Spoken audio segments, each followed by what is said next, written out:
Hello, my name is Peter Nguyen. My colleague Trung Garson and I will talk to you about VPNs. Now, maybe you have already heard about a VPN before and either have used it or are currently using it. But do you know how it works?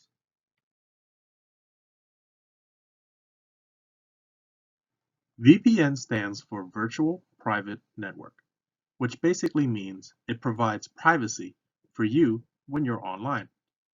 When VPNs were created, they were mainly used in the business setting.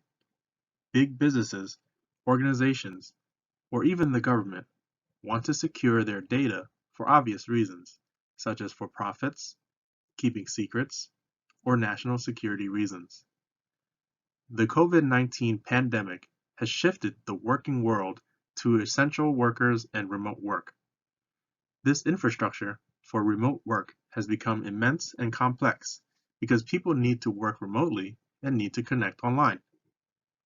Businesses needed to adapt and create a secure connection for their remote workers.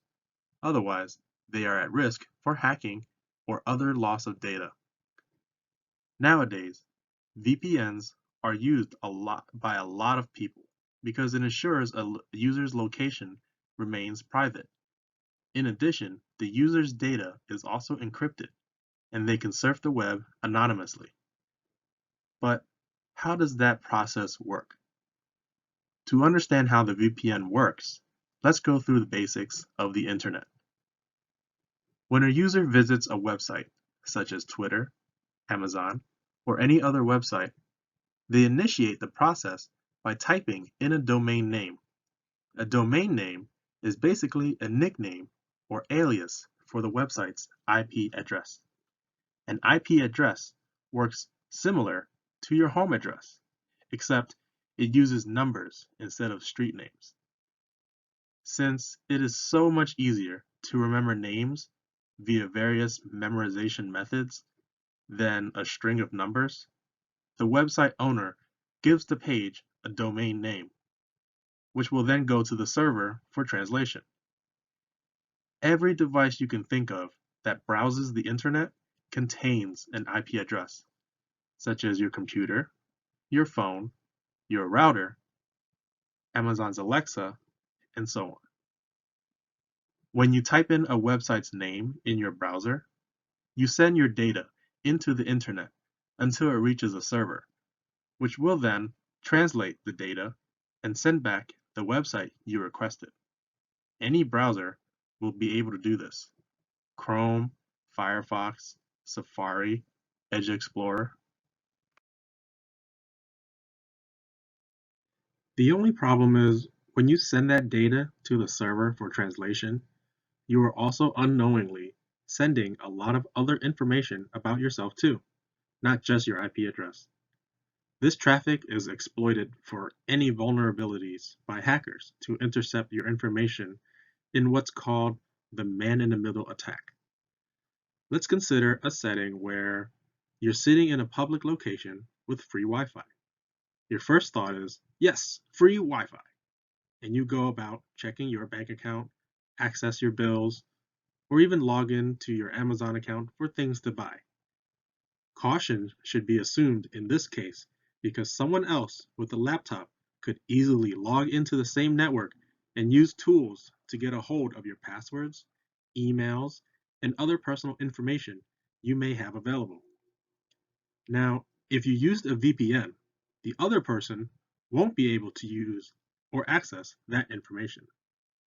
Websites also gather your information, but for the purpose of understanding and studying demographics to tailor advertisements and search recommendations according to your personality. This typically isn't a problem because people trust the website, but it's nice to have an option to protect your identity and privacy for those less trusting. My colleague will now discuss how a VPN protects your privacy.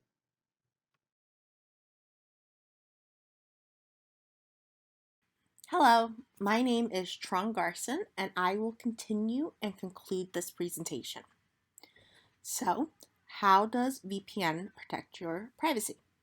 When information is sent online, a VPN creates a tunnel to encrypt that information. This is to deter others from getting a hold of your data. If they do manage to intercept the data is unreadable. Furthermore, the tunnel makes it harder to hack in. But do not be fooled, the possibility of getting hacked can still happen. It's just much harder to do so in the presence of a VPN. A VPN also adds in an extra server. Earlier, we discussed how data is sent from your computer to the server, and then that server pings you back to that website. With a VPN, your data would first go to the server and then is sent out to the website. This extra step provides help in a multitude of ways. The VPN server is capable of changing your location. Take streaming websites, for example. Netflix and Hulu have restrictions to content depending on your geolocation. For example, someone in China may not be able to see an American show due to restrictions. So, for someone in China to watch a foreign show, they would send their information to one of many VPN servers in America, which the server would then send that information to the Netflix website that's based in America. Netflix will then believe that the user in China is in America and would allow them to stream without any issues. Basically, the VPN tricks Netflix into believing that the user is in America but is actually located in China. For another example for VPN use is to change your location when booking a flight or a hotel. The reasoning for this tactic is due to the variation of prices. Flight and hotel prices change depending on your location, so the use of a VPN to change your location can save you a lot of money. Remember when we discussed how websites sometimes collect your data? Well, there are instances where the government can request collected data and use the listed IP address to track your whereabouts. But with the VPN, the government resources can only locate information that reaches the VPN. Governments cannot track you back to your original IP address. How? It is due to that VPN's no log policy, which means they do not record any data on the sites that you visit. So, if the government requests the VPN provider for tracking logs, your information will not be there because they don't exist. The last thing we want to talk about are the different types of VPN. There are many VPN products out there to choose from, such as ExpressVPN, NordVPN, Surfshark, CyberGhost, IPVanish, each with its own specific capacities tailored to what a user may need, such as multiple device connections, large business need, or private protection for an individual user. There are two kinds of VPNs, hardware and software VPNs. Hardware VPNs are dedicated standalone devices with a dedicated processor to handle VPN functions, such as Zycel, business firewall hardware VPN to protect their server. Software VPNs are a native or third-party application a user configures or installs on a device to run a VPN, such as Windows built in a VPN option. One final note, a paid VPN service is much more secure for your business or personal need, while a free VPN service should be cautioned against because they have no incentive for protecting your privacy and offer limited protection, if at all. In conclusion, VPNs are very helpful when keeping your privacy safe on the web. By changing your location, encrypting your data, and ensuring your privacy, it's no wonder why so many people use or may consider using a VPN.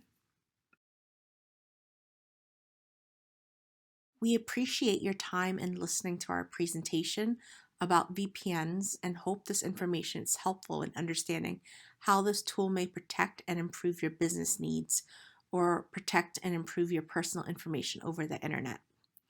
Here is our contact information. You can reach us with any questions.